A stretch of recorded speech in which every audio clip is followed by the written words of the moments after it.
Note to self: never go to a Mexican hospital. You don't gotta go to a Mexican hospital. Go to my. It's so crazy because I walk out with a BBL. I don't know. Yo, what is going on, and welcome to another episode of the Urban Pitch Podcast, the beautiful game of life, part of the Believe Network. I'm Ramsey Abushala, editor of UrbanPitch.com. Julio Matarosa, Brigitte Flores. What's going on, y'all? How we doing? What up? Happy Thursday in our world. In our world, yeah. We're recording on a Thursday. Back to our Thursday grinds. I feel like the last couple weeks, we've just been kind of scattered all over the place, but it's good to be back on a nice little Thursday and evening. With a special guest. And with a special guest in person. We've been going strong with these guests. No more solo episodes, But yes, very special guest in the building today. She played for the Puerto Rican national team, Cruz Azul. Sky Rodriguez. What's going on, Sky? How we doing? What's up? I'm good. Thank you for having me. Great to have you here. Finally, set some balance in here with the 2 girls, 2 guys. Yeah. That's always a thing too. Bridget gets jealous when Julio and I They have this bromance, and I just can't with this. Sometimes. She can't match our energy all the time. She actually, I will say, she matches the energy pretty well. Almost, I would say 98% of the time, but that 2% of the time, it's just It happens on camera, and I'm just sitting there. Hey, you can't stop love. I'm just watching them. With the 2 little brothers just fighting. Little brothers, right? She's little bros. She's just little bros. That is but before we started recording, we talked about playing the same league. Different teams, So had I known, I would have recruited her on my team. You wasn't saying that earlier though. You're like, whoop her. It's kind of weird. Because Bridge was like, we play in the same league. She's kind of weak, but that's crazy. That's crazy. I know she didn't say that. Yeah, there you go. You see, I watched her play. She did really good. Thanks. I'm like, low-key, you guys have a squad. So, and I didn't go last week, and you didn't go last week, and our teams played against each other. Imagine if we played against each other last weekend. This conversation would be different. It would be a little bit more heated. Yeah. No, well, I guess we'll see because we haven't. But I'm excited to watch you play and see how it goes. And it's a fun league too. Yeah. We'll support each other. Well, now that I know that you score, I score. We high five each other. Yeah. We make content while you're together. playing, while I'm playing. Oh, there we go. Real cute, This is the start of something big here. Yeah. So when you're playing in these rec leagues against non-pro athletes, what is that like for you? Do you demand the ball every single time? No, I'm like, if I play these rec leagues, I'm like, I'll play any position. You guys go ahead. Some people are like, I only play forward. I only play this. I'm like, whatever you need filled in, I'll play there. 5 aside. Yeah. Yeah, and then I just kind of use it as a workout and get some touches with my friends. Nothing too serious. Just I'm over fun. there dying. She's just happily flowing around. Yeah. It's fun though. It's a good time. It's fun. I know I've seen Bridget play a few times. Bridget's team is all league cholas. First team all cholas. That's crazy. They used to get in a fight every season, but they come down. They're way more calm now. Yeah. They're way more composed. It's growth. Yeah. After a few, yellow cards and some suspensions, we figured it out. Yeah. Some CBD it was a bumpy gummies, road. Yeah, it was a bumpy road, but we got it. We made it there. No, but I seen you play too at the Red Bull tournament. Oh yeah. Yeah, and y'all the same player though, because Bridget screams at the ref every single time. You threw a ball at a ref. Oh my gosh. He was like, here, give me the ball. And I threw it at him, and he acted like I tossed it. I chucked it at him. Drama. And I'm like, bro. And then there was a ball that rolled right next to him, and I go to pick it up. Man's kicks it away from me. And I'm like, are you serious, bro? And he goes, oh, sorry. I'm like, you know you did that on purpose. Hey, me and my brother at the sidelines, we were instigated and laughing. It was a great time. I'm crying right now because it was so funny. No, I do have beef with the refs sometimes. I'm like, what are you calling? Yeah. This is now personal. Right. Just wait till you get a few of the refs at where we play. Some of them are something else. Oh yeah. I've had it all. What's the wildest thing you ever said to a ref in an actual game situation? I've gotten red cards before. Straight reds? Yeah, I've gotten straight reds. For what? Yeah. Not saying it to the ref, but after I was like, it wasn't just me, it was her. What are you watching? Come on, you're definitely choosing sides.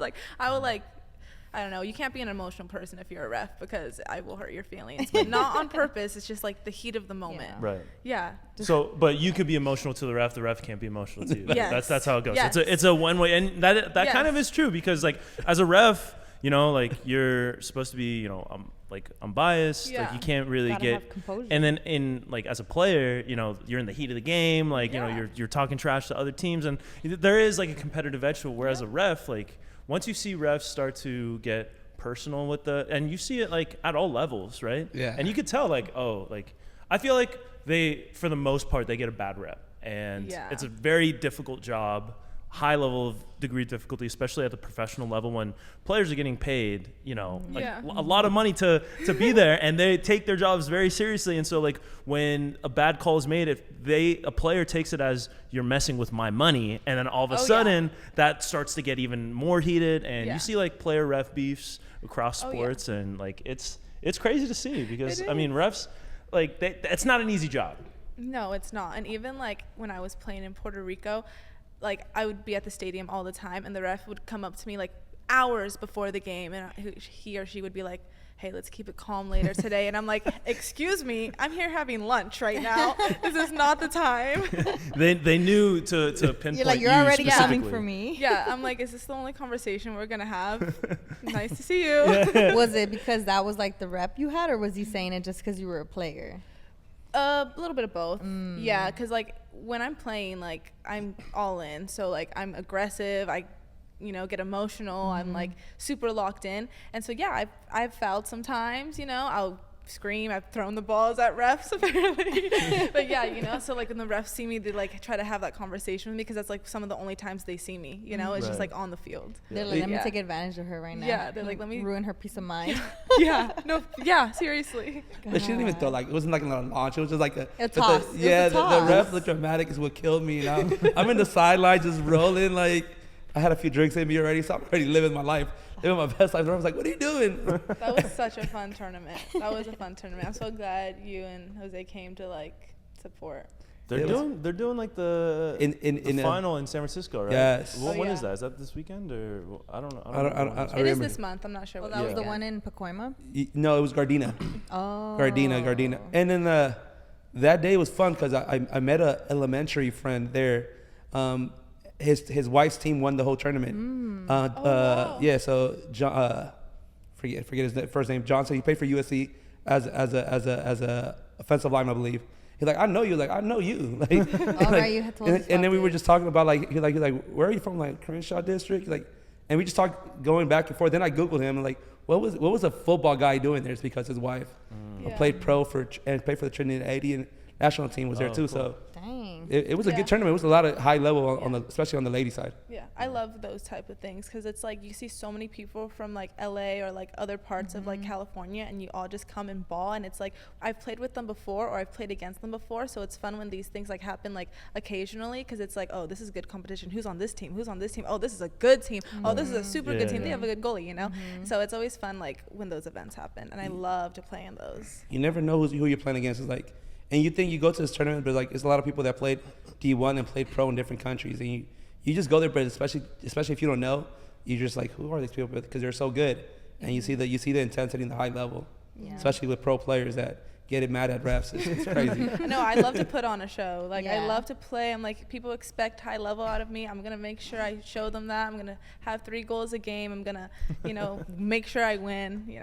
She sounds like me and my co-ed team. Yeah, that's right. That's what Yeah. it does. The Sunday League Chronicles. Yeah. Let's talk about Puerto Rico. So Puerto Rican national team, you played. What do you have? Like, did you grow up? You grew up in Southern California. Yeah. Play college, and then how did you get to the Puerto Rican national team? Did you have like strong Puerto Rican roots growing up? Is this something that like you connected to after you were playing? How did that connection happen? And like, can you just talk about what it was like, playing for a national team? Yeah. So I'm actually Puerto Rican and Mexican. My mom's Mexican, my dad's Puerto Rican. So like growing up in SoCal, there's not many Puerto Ricans. So I grew up mostly Mexican, and like my grandparents are from Mexicali. So we would drive down like a few hours to Mexico all the time. We had a house in Tijuana. Like that was like my thing. So like I didn't really grow up with my Puerto Rican side, but once I like got to college, I like met girls that played for national teams or tried out on all these trials, and they're like, oh, I'm Puerto Rican. There was this one girl that was my roommate. She was Puerto Rican, but she played on the USA national team, like went to camp and stuff.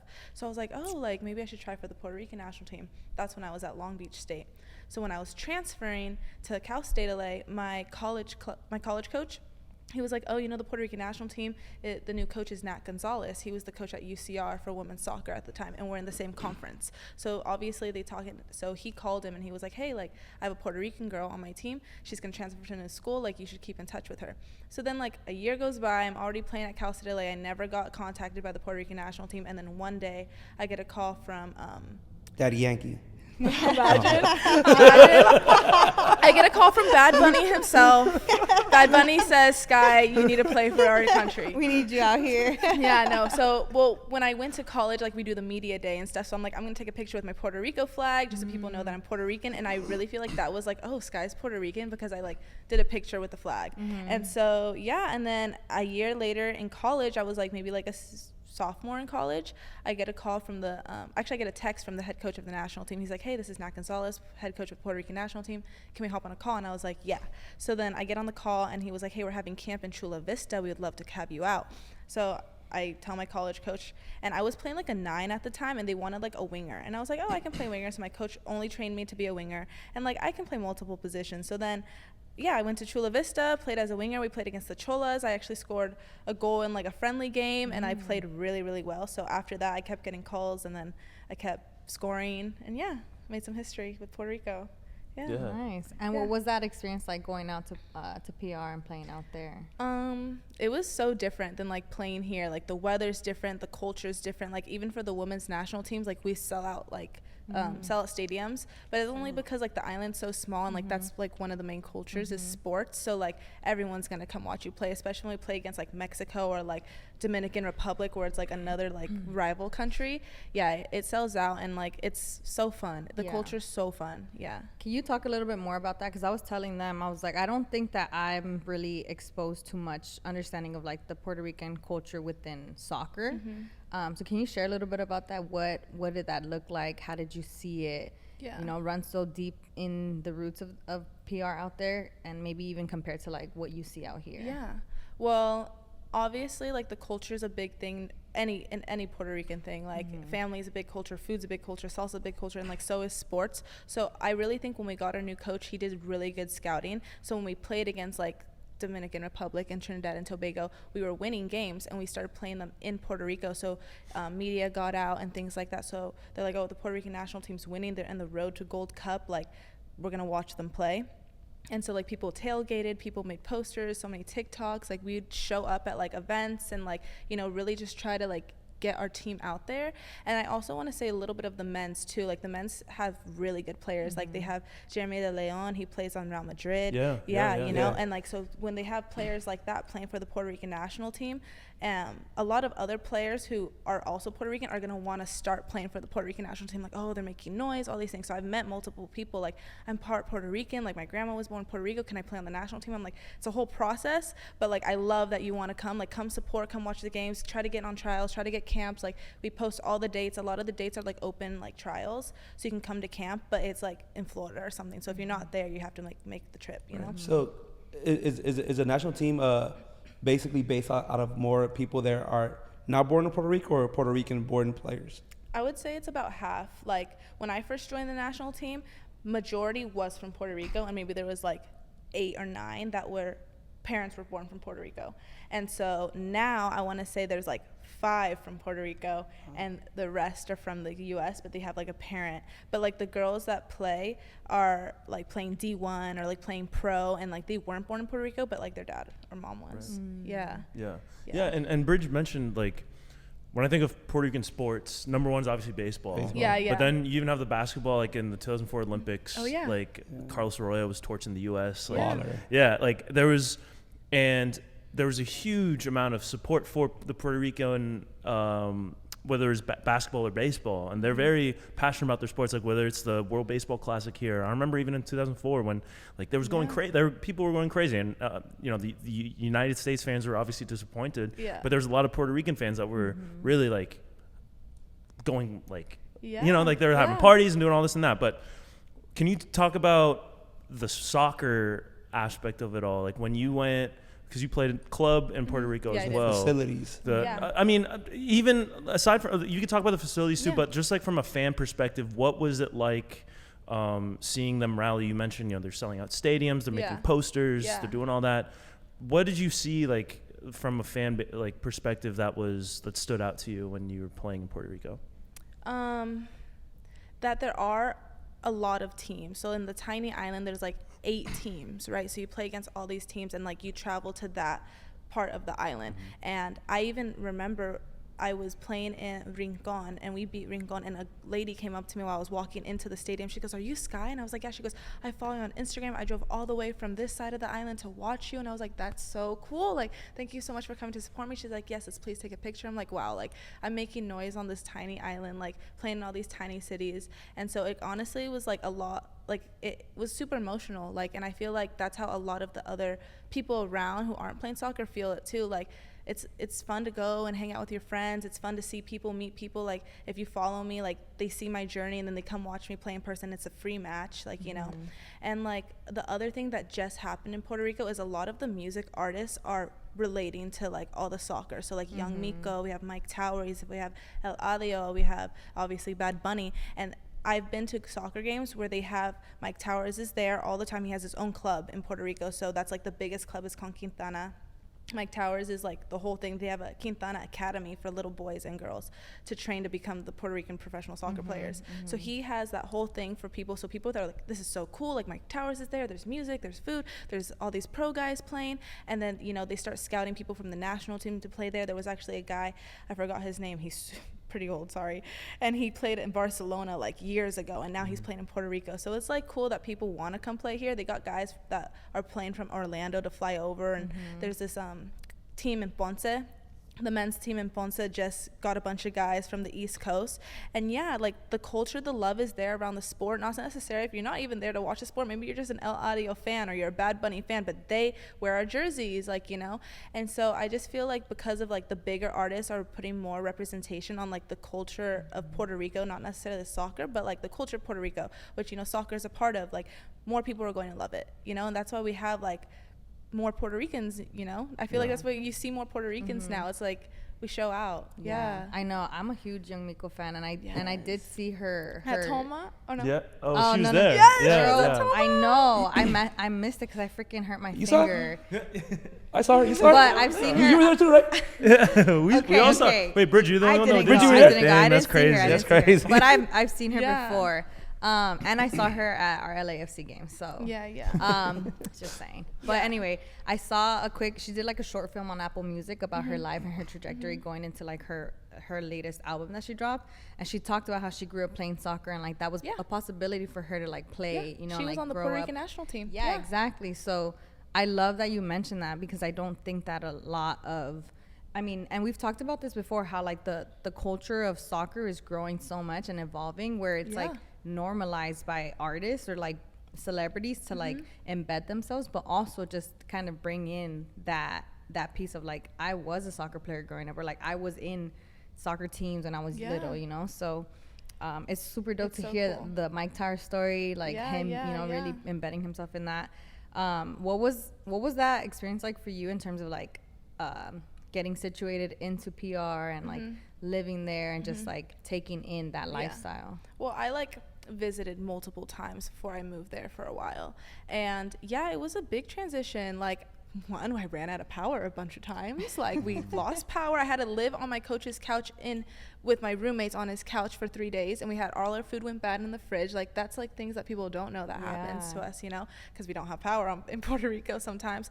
The weather's crazy. It rains all the time. It's super, super hot. So like with those conditions too, like you still have to play, you know, and I wasn't used to that really. Like, I played in like humidity and it rained, but like raining 4 days straight at 100-degree weather, like I have to adjust to that stuff. So like we trained at night, and then when the power ran out, we didn't have air conditioning in our stadium. Like, my team was in Coamo. It's south of Puerto Rico, like an hour from San Juan, and it's more of like a little farm city. I loved it. It was so chill. It was like 15 minutes from the beach. I had like 20 chickens, and I would walk. I had like 10 cats, 22 chickens, and iguana. You would just like, you know, hear a cow once in a while, you know. So it was like super jungly, super like, you know, to the core of Puerto Rico, not so much of the tourist stuff that a lot of people see. So yeah, it was fun. Playing was so cool. I loved playing. Like, I was one of the best soccer players in Puerto Rico to make history there. So yeah, I'm so glad I was able to do that. And like, you know, when you get recognition, especially on the female side, that's when they want to like break out, especially because I'm from here. So they're like, send the link to these people. So like I sent a link to a bunch of people in like SoCal, and everyone would watch, and we have so many views. And I would see like the YouTube comments like after the game. I'm like, oh my gosh, my trainers, oh my gosh, my friends. I was like, I'm so glad they support it. And like they're supporting me, they're supporting the team, but they're supporting like this small island that like nobody talks about. So I'm so glad to just like represent that and like do it here. And it's so cool. And I feel like in Puerto Rico, like, and also in a lot of like Latino American like places, like they run so heavy. I feel like that's what we're missing here in the US. Like I feel like we try to act like in the US, a lot of it is like, oh, we're too cool to follow you. We're not even about that. But it's like you know, like they're playing soccer, and they probably didn't know, you know, or like watch any of the soccer games, but as soon as they see something really cool, like they embed themselves heavy and they run with it. It's like a very loyal. It could be like a game of marbles, or like a and they're gonna hacky sack, go or like in. anything. Like if it's Puerto Rico, or if it's Mexico, or if it's the Philippines, like the people will go crazy for it. Whereas like it's the US, if it's not the best, then we don't want it. You know, that's like kind of the attitude of American sports, where it's like rugby, cricket, like some of the other non-American sports that we're not as good at. It's like we have this like exceptionalism to us, where it's like, you know, what am I gonna do watching Why rugby? am I watching lacrosse right now? Yeah, exactly. Yeah, right. And it's a little bit different from other. There's like I mean, there's like American pride. Like people are, you know, like proud to be Americans or whatever. But like when it comes to known free. but when it comes to like sports, like I feel like there's such a different culture when it comes to watching. Maybe I'm not a whatever sport fan, but if my country's playing, I'm going to root for them. And it's not the same here. I feel like there is like if they're good, then the US like will rally behind them no matter what it is, whether it's gymnastics or skiing or maybe some of these other like Olympic sports that aren't like in the mainstream, but you rarely see it. And I think that's something with soccer where the average like American sports fan kind of writes off soccer because it's like European, or you know, like we suck at it, like, you know, it's not every other country goes hard except for us. And when Puerto Rico has a good little history when it comes to soccer as well. They had a USL team called Puerto Rican Islanders. They were they were great for so many years. They had a guy from out here, Edwin Miranda, played for CISA and played for the Salvadorian national team. He played for years at Puerto Rican Islanders.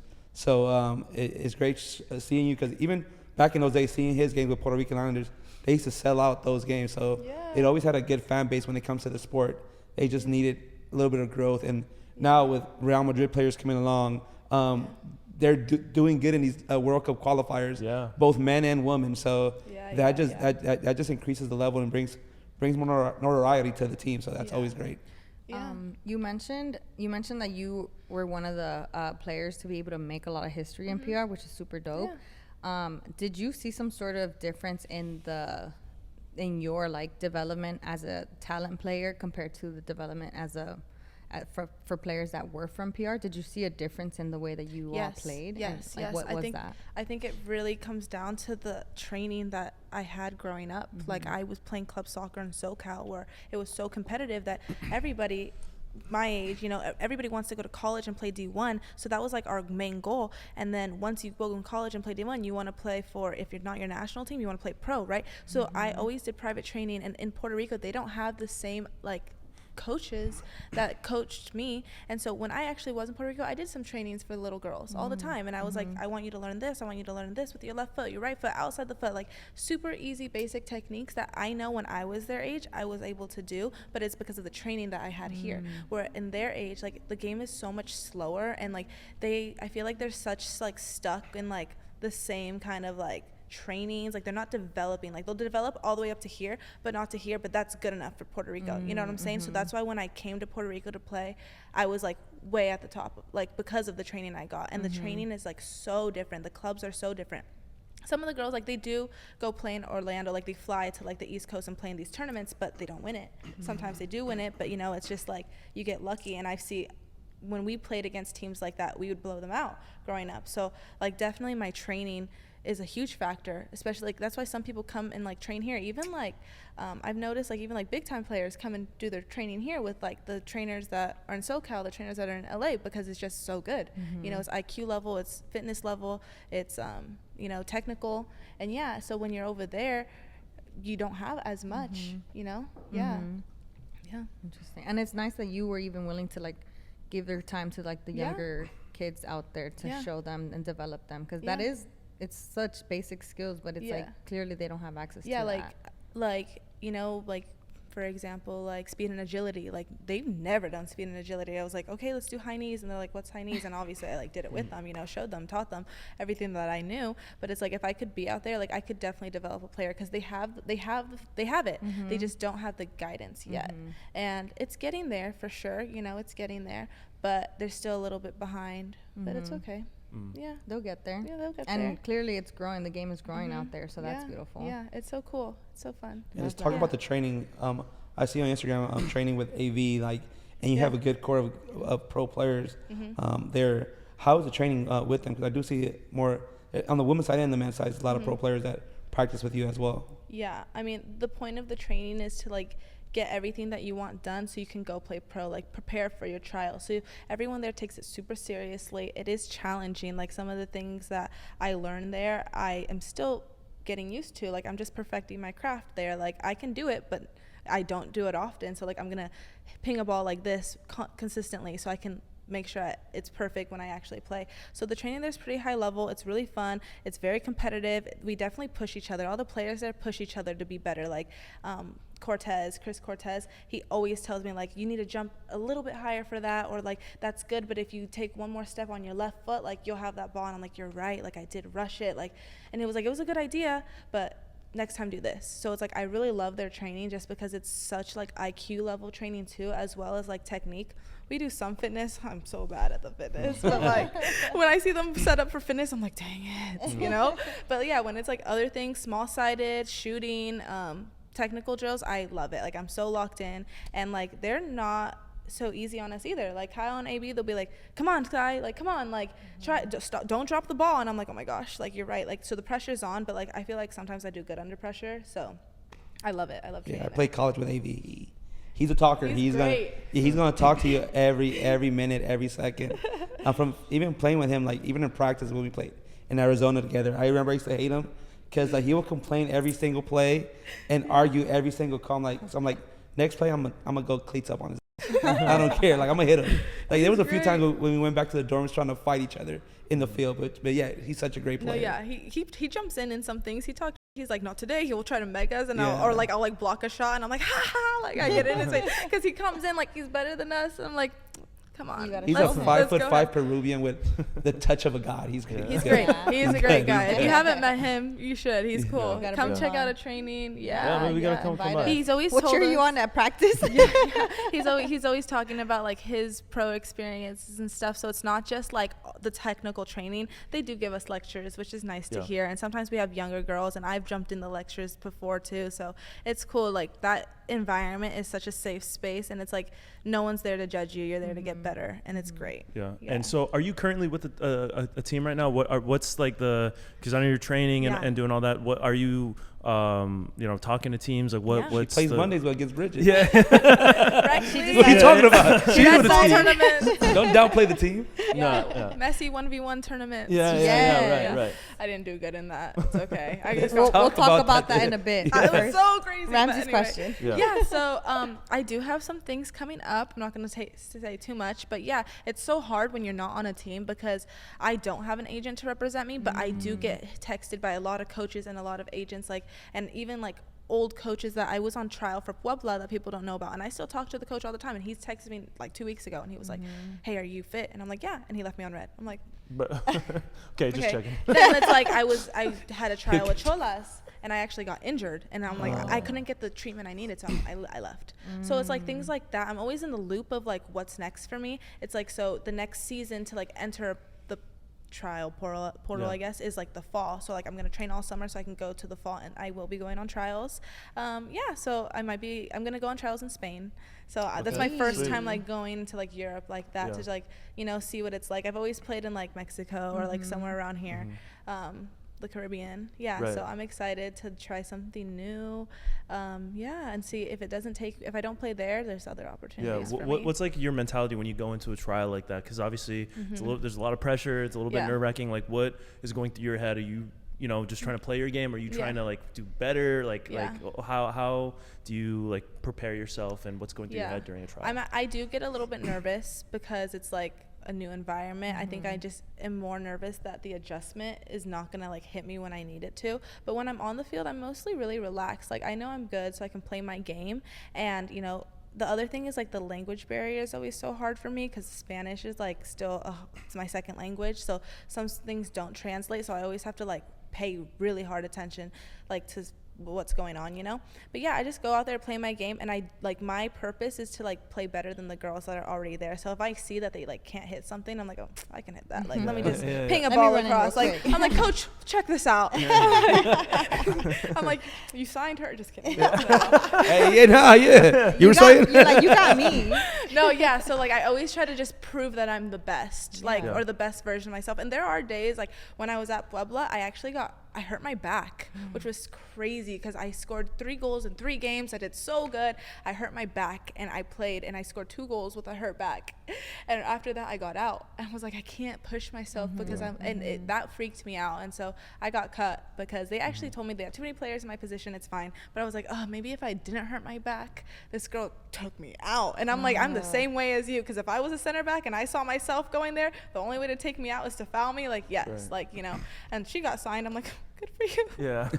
You're like, thanks for They taking my reward spot. that. They reward that type of behavior. But you know? honestly, That's how it is. That's like that's really Yeah. how competitive it is. And when I went on trial for Cruz Azul, like the girls were not the nicest, but it was like, oh, there's a newbie here. Like let's not make it easy for her. And I feel like that's how a lot of the pro trial, like the pro life is. Like we're not making it easy for a rookie. And yeah, I wasn't. But you know, I like prove myself, and it was such a mental battle at the same time. But you know, I feel like now that I went through the hard stuff, I go on trial now, and I already know what to expect. Also, like I'm an older player now, so I already know what to expect. So it's good. It's fine for me. Yeah, going to that Cruz Azul trial and like how you made the team. You know, you mentioned that there is like an active push to kind of make your life a little bit harder. And from like a competitive aspect, you know, like I get why, like, you know, this person is here to take one of your spots. So like you can't just let her walk in and, you know, roll over for her. So what was that like going into Cruz Azul? Obviously, you know, really big team and a lot of history. And when you made the roster, what was going through your head and all that?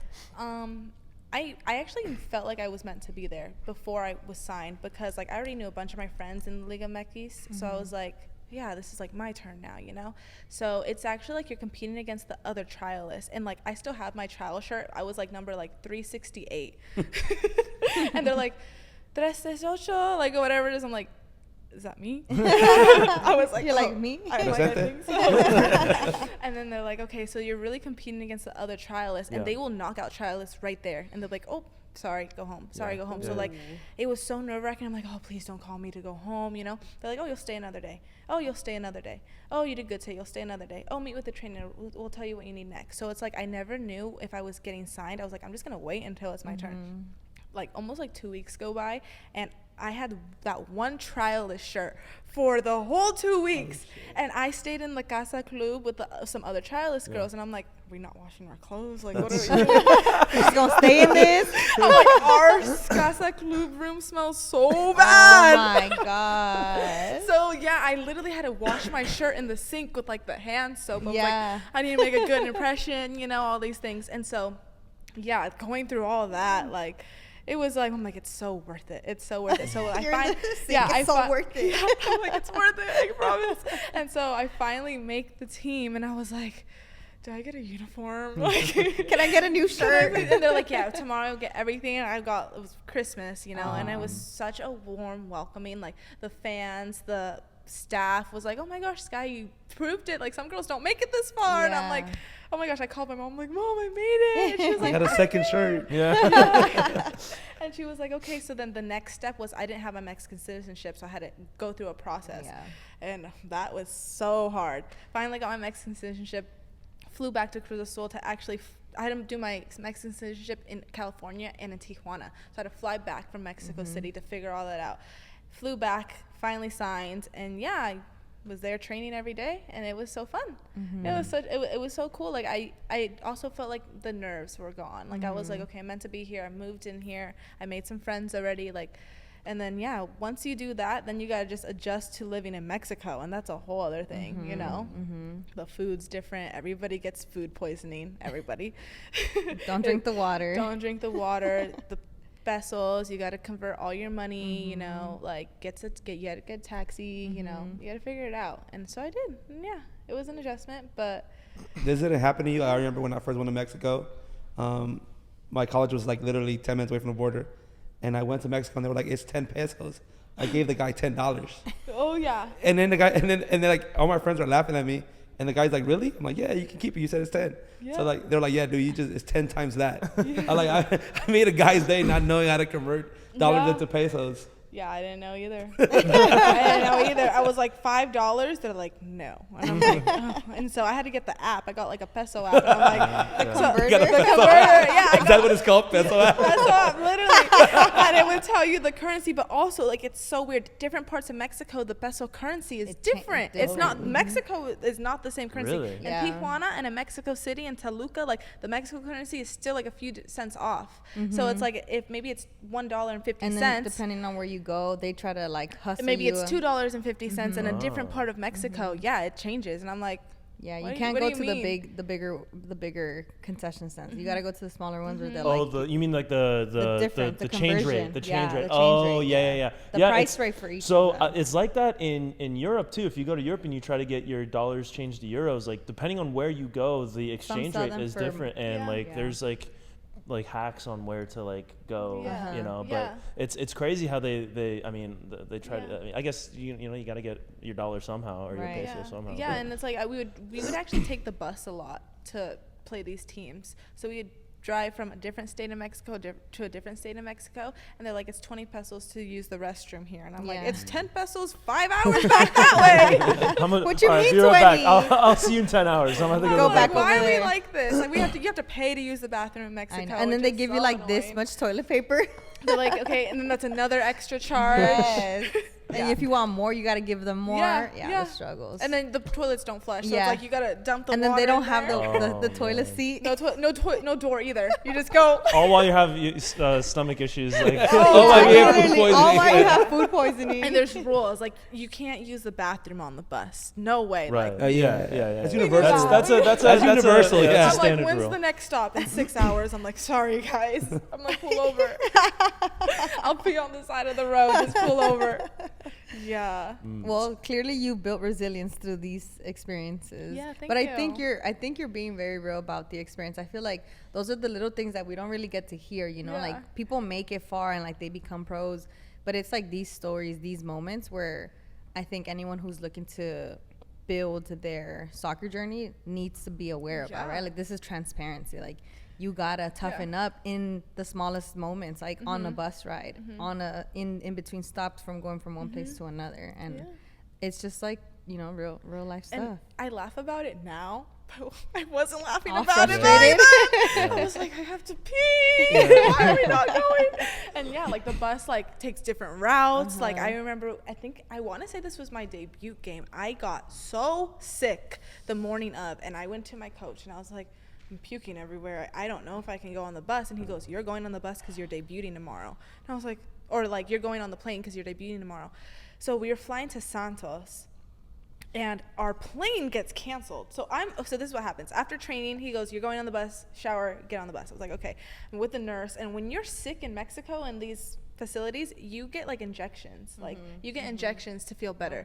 So she's like, okay, every 30 minutes we're gonna inject you. Hopefully you're hydrated and you don't faint and you feel better. I was so sick, guys. I've never been so sick in my life. Like I wish this upon anyone. Nobody. Like so bad.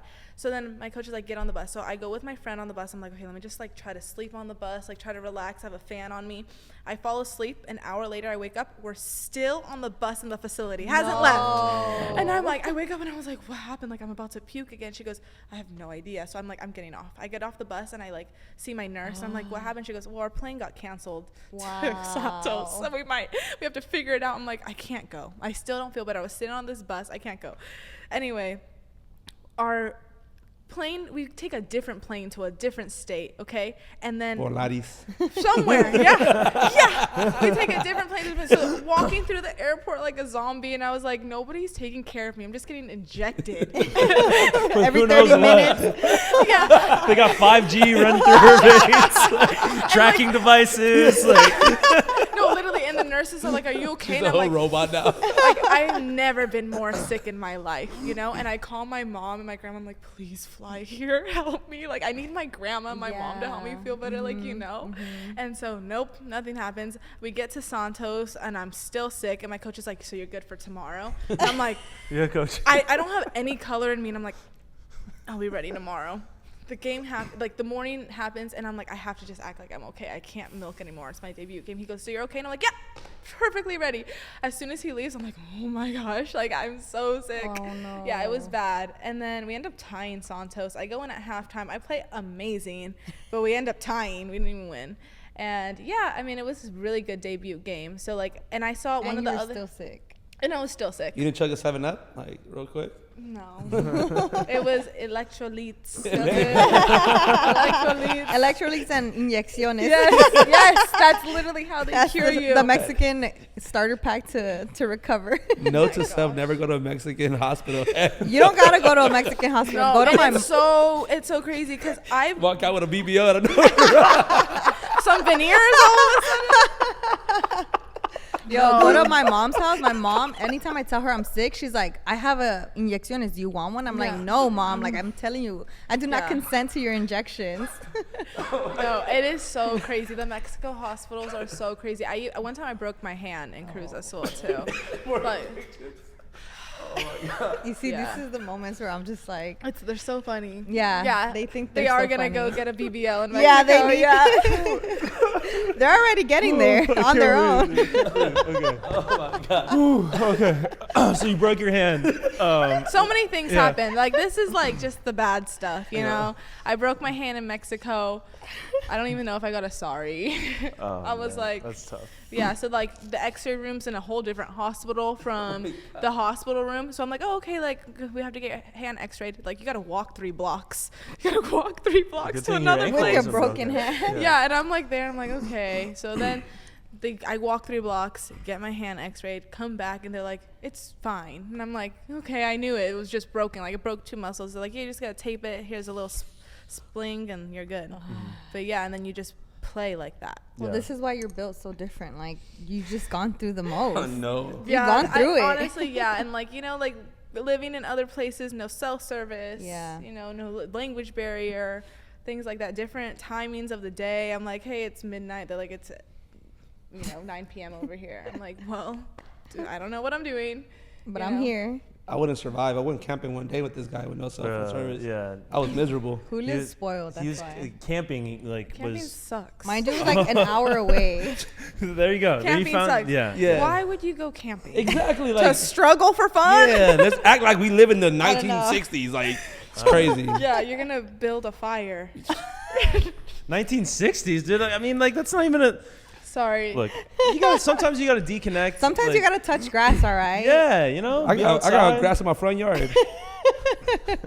He was literally the entire from the time we pulled up. He was like the time we I left. know, He was I would be the complaining same like way. Cause in I my couldn't ear. shower. That's the only thing I wanted. It was hot as hell. There was no water. Bathroom You get stank. dirty. Yeah, I was like wearing same clothes 3 days straight. I was miserable. Like, I'm sticky. 3 days? It's disgusting. It was- Why That would was you his do own that? doing, though. That was my own doing. No. Oh. He was out for 3 days and then decided to go camping. Oh, that's true too. Yeah, come on. Yeah. But I was at home Say the showering. whole story. Say the whole story. Where was I at? I'll be outside. I'll be outside. Yeah. Injections and all. But you were in the Meetup podcast a few weeks back, and you Yeah. talked about how you used to play growing up. You used to play soccer with your mom. How was that? Oh my gosh. In the Thanks same for team. coming to that, by the way. No that was so worries. cool. I just did a live podcast with Mirala, and he was there, and it was cool. My parents came. But yeah, playing soccer with my mom was so fun. Like, she was actually so good when she was like more mobile. Did she? More mobile. Shout out to the moms. Why No, you she's can't do that to great. your No, moms? because she knows it. She knows it too. I'll ask her. I'm like, do you want to like go do something? She's like, no. She's like, I'll stay here. Yeah, and I'm like, come on, like, let's go try to pass a ball or something. And she was like, no. Like, just got my nails done. Back then, she would play. Like, did she play college? No, she played high school, and I think she played like a college club, but she played like women's leagues and stuff. But she had me when she was like young. She had me when she was like a college student. So she had me when she was like 20. So yeah, she didn't really play college, but she played Sunday league, and when I was old enough, I played in her Sunday league. That's so dope. Yeah, I was so a dope. 9-year-old girl playing in her Sunday league with all these like 30-year-old women, and she was a still young. midfielder. Yeah. Yeah. It's so crazy because we're from Orange County. We played like Santa Ana Sunday League. So if you know the Santa Ana Sunday League, it's ratchet. And she would play midfield, and I'd play forward, and she would just kick me the ball, and I'd just run out, like beat out all these like old ladies playing defense and go score. It was so fun, and we just like link up. And I remember the coach, my full name is Sky Lynn, but nobody like really calls me Sky Lynn. Everyone calls me Sky. But when I was little, like my mom did call me Sky Lynn. So the coach would be like, Skylander. And like people thought my name was Skylander. Like the little things, remember the Skylander like action figure toys? My little brother had a ton of those. But yeah, so yeah, she played. She taught me a lot. She would support me, and she like always wanted me to play high level soccer. Like, so she, I would play with her. I'd go to club training, but she would also take me to like Cal State Fullerton games. She took me to Long Beach State games, UCI games. When the LA Galaxy had the women's team years ago, the pro team. Yeah. South, I believe. Yeah, Soul. Soul. That was with Marta. Marta was on. Yeah, LA Soul. I went to the LA Soul games, and she put me in that environment, and it was such an inspiration to me. And she would be like, if I didn't have you, or if I was fit, I would want to play here, because I remember she was so good. I thought she was so good. So she told you that could have been me, but you happened. Yeah. No, and she says that all the time. She was like, I was such a baddie, and I We're her baddie friends. Yeah, no, and I was like, it's okay. She's popping out. Like, you're like, you had a baddie. I'm not gonna lie though, Mom came through with the glasses, the big glasses. You see my mom? I was like, who is this? I thought she was a rapper. He was trying to. No, yeah, my mom is bougie. Like, the outfits she wears, the glasses she wears. I'm like, I hope when I'm your age, I'm just as confident as you. Because like Ivy Queen. there's been times where I'm like, you can't wear that to my soccer games, like literally. And she's like, why? I look fabulous. I'm like, she's just trying to show up. Yeah, but she's great. Like, she's great. And my grandpa also played soccer, but he's like, he always watched Mexico soccer, so like Chicharito and stuff like that. So I always watched soccer with him, and he would literally pause the TV every second and break down the play. And I would get bored, and I remember like my grandma would be like, leave her already, like, let her Just go play. Yeah, like let her do something. And I would like sit there and like try to learn. But yeah, it taught me a lot. And he actually would like teach me how to shoot PKs. He taught me how to shoot PKs. Like, yeah. So my family plays. So I grew up around soccer. Yeah. That's such a I don't use your grandpa, but that's like such an uncle thing to do. To pause, like they do with boxing all the time, where it's like, like, see, he's slipping the punch, and he's like, bro, can you just play it? Like, I'm trying to watch this, man. I don't want a full breakdown on, Theo, why are you teaching me? See, you get knocked out yesterday. Like, leave me alone, bro. You don't know anything. That's how I feel about my dad. My dad does not play soccer. He's like, why don't you just shoot that on your left foot? And I'm like, you don't even know. Like, I can't do that. Like, he's like, why don't you just outrun the girl this way? Why don't you just stand over there? I'm like, because then I'm offsides. I can't do that. So like, he didn't, like, he tried, but he like just was super athletic. My dad's athletic. He didn't play soccer, but he like was always working out and stuff. And he plays basketball. He plays Santa Ana League basketball with all the like Honduras guys. He's over there. He's like, he's more high, but he's a center. It's so funny. Why'd you say the Honduran guys like that? She confused him with the Guatemalans. No, it's so funny because I've gone and I'm like, hey, where's my dad Sunday morning? He's playing basketball. I'm like, where's my mom? My mom's keeping score of the game. No way. Yeah, so I've gone to like the Santa Ana League basketball games. My mom's sitting on the sideline with a chair with like score. with a that's whole a real like one. clipboard taking score. That's awesome. And then my dad would be playing with all these other guys. That I'm is like, so funny. Yeah. Love that. So fun. Yeah, that's how we like grew up too. Like my dad. Shout out to the little Hondurans. Oh yeah. And there's like those Hondurans, and there's just like one super tall like Mexican guy that's like playing in there, and it's like, bro, It's like play 5'10". somewhere else. 5'11". The tallest. 5'11", the tallest guy is crazy. Okay, so I wanted to touch on this because there's a lot of like growing opportunities for professional women's soccer. In North America, you have the USL women, the Super League that came that started last season. They're about to enter their second season. Obviously, NWSL is expanding. Liga MX is getting bigger. What's it like to be a player in this time where I feel like a lot more people are investing in women's soccer? There's 2 Division I leagues in the U.S. Like what's it like as a player right now, and what's your take on what each league brings to the table? Yeah, I mean, you have like the NWSL, which is like the OG like power league, but I love that they're expanding because that gives so many different girls different opportunities, because a lot of girls that didn't have opportunities to play in NWSL played overseas or played in Mexico, but now that there's more teams, there's more space for these talented players, so now they're getting picked up from other teams or they're trying out for these NWSL teams, and I think that's so cool that you get more opportunity to be seen at the top level of women's soccer in America. And then like the USL League, the USL Super League, I thought it was such a good kickoff. Like, really, like, they announced the Super League. People had doubts about the Super League, like, women's soccer, professional women's soccer. Like, they're not going to, like, do well. And they did. Like, they did really well. They have great players in the league. The media is great. I heard the pay is good, They have facilities for these girls, and they give them what they wanted or what they asked for and what they said. So I really think like they stuck to their word in these leagues and like the NWSL. I think also because of like the past USA national team and the woman who did it before us fought for these things, and it finally is showing. And I think it's such a cool time to be a part of this pool at this time because it's growing, it's expanding, and there's just like really cool opportunities for young girls, for older women who want to continue playing, like a space for you.